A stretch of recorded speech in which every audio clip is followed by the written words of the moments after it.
Now we will move on to the settings part of your assessment or quiz. What you want to do is you want to click on the settings gear on the top right hand corner, and you want to go to the different tabs for the different settings. So under general, you want to make sure that you check off collect email addresses, and it is up to you whether you want to select response receipts. What this will do is once the student is done with the quiz, if you decide to give them this option, the student will then be able to select if they want their quiz with their answers sent over to their email. Or if you choose always, it'll always send the student a copy of their quiz with their selected answer choices. I usually don't select it, but it is up to you. You definitely want to leave on the restriction for only students can access this quiz. You want to limit this quiz or assessment to one response so that they are not able to keep redoing and redoing the quiz over and over. It is up to you whether you want to let them edit after they submit. I usually don't. You can also let them see summary charts and text responses, but I usually don't either because I don't feel that they need to see that. And it'll just give you the option to select for the maximum size of uploadable files, which is 1 GB. Then you want to go over to the presentation tab, and I always like to select the show progress bar because I feel that some students get anxious when they can't see how long the quiz is, so they will be able to see that progress bar and see how close they are to finishing their quiz. You can also opt to shuffle question order. So what this will do is every student will get the questions in each section in a different order. So that is up to you whether you want to turn that feature on. And it will not show a link to submit another response because remember we set it so that it limits each student to only one response. You can also include a confirmation message. Once they are done with the quiz, they will see this message. So I can just add a congrats. Under the quizzes tab, you will be able to select when the grade will be released to students.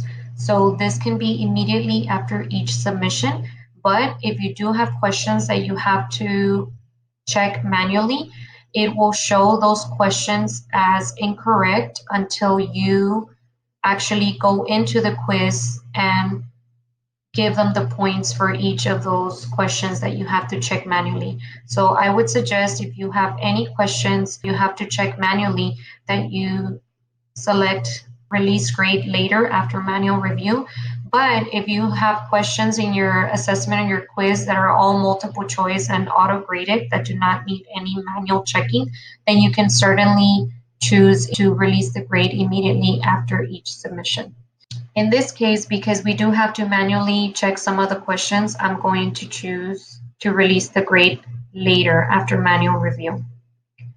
You can also select what students will see once they are able to see their quiz after they have taken it.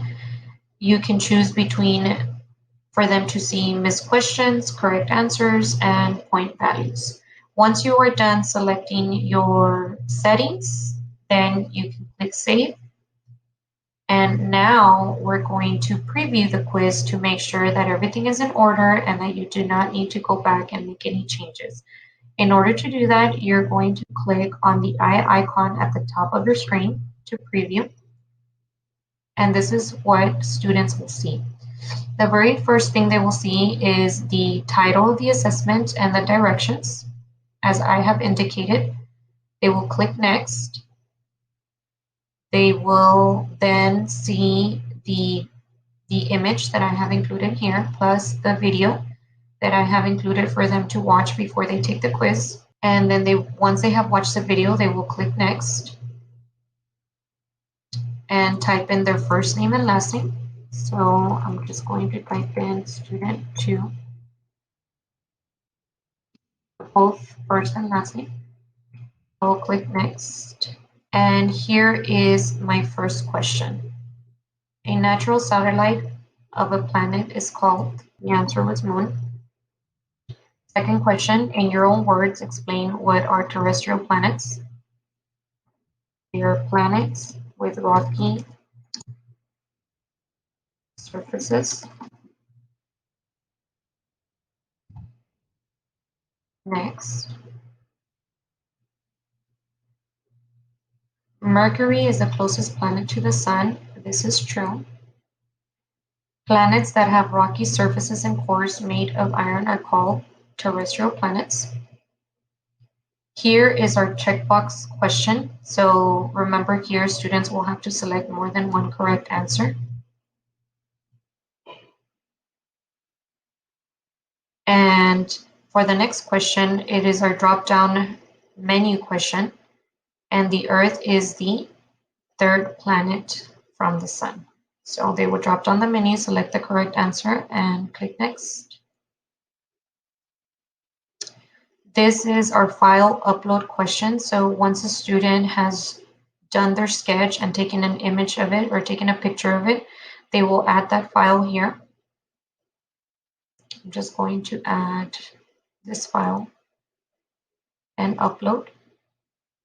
They will then click Next.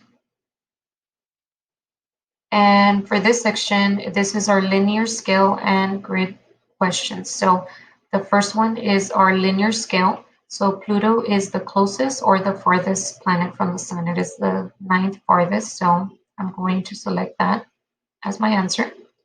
Select the correct order of each planet in the solar system. So I'm going for each planet, I'm going to select the correct order, starting with Mercury.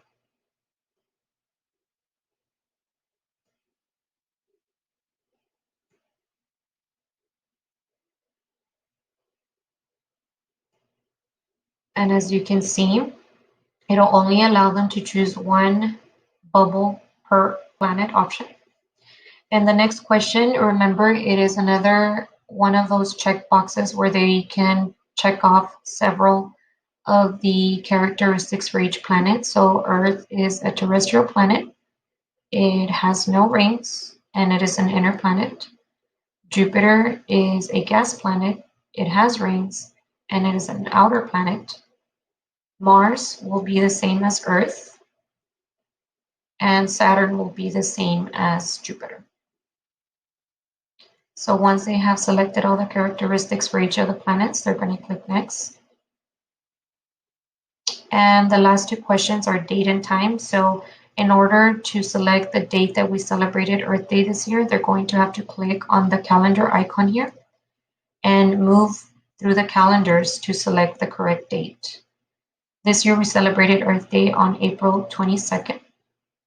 And then for the time question, they're going to have to type in at what time does the sun set. So the sun sets at about 8:15.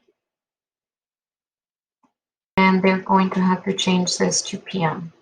And once they are done, they will submit.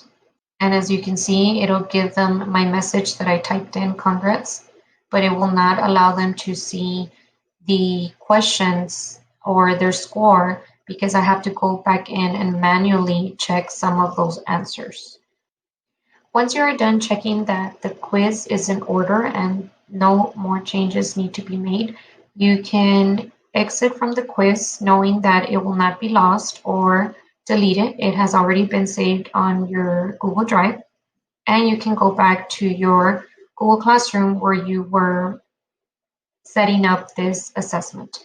So the next thing you must do is select the class that you are going to assign this to, and if you're going to assign it to all students or assign it to just some students.